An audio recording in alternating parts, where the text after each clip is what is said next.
Dear Papa Mets, dahil sa business tricks mo, nagkakagulo na ang mga tao sa'yo.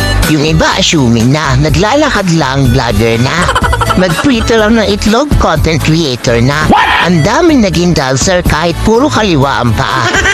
Ang dami rin naging singer kahit sintonado ang boses. Pati ako naloko sa'yo kung sana umabot sa punto na pati ang kan ko kahiya ako sa post kong kung ano-ano para lang mapansin mo.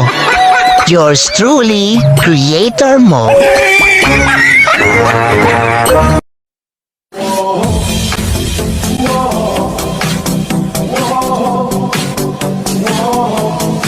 Pag kinalok mo ako ng pagkain at tumanggi ako, ulitin mo, nahiya lang ako nung una.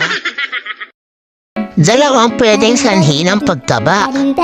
Napunta sa tamang tao o napunta sa tamang kaldero. Pagod na ako, pero okay lang. Parte ito ng pagiging maganda.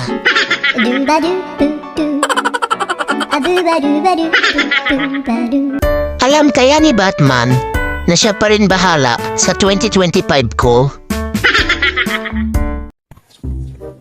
Ma'am, bumuto na po ba yung asawa ko? Pakicheck naman po sa listahan, no? Wala po.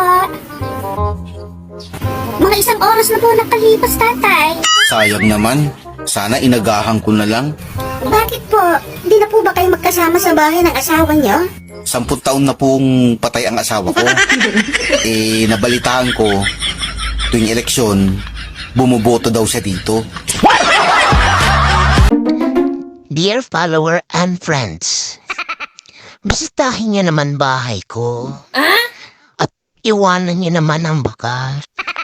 Paano tayo aangat kung hindi kayo nakipag-engage? Sige na, engage naman kayo dyan. Libre lang yan, mga marites. Patalinuhan. Host, ano ang gagawin nyo kung pagising nyo may katabi na kayong 1 million? American, go on a world tour. Japanese, put up a hotel. Korean, build a house. Taiwanese, make a business. Pinoy, tulog muna ulit para pagising. 2 million na.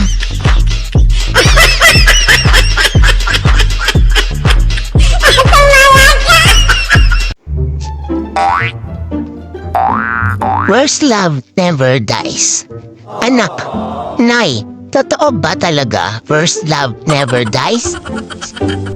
Nanay, aba, oo, tignan mo yung tatay mo. Hanggang ngayon, buhay pa ang animal.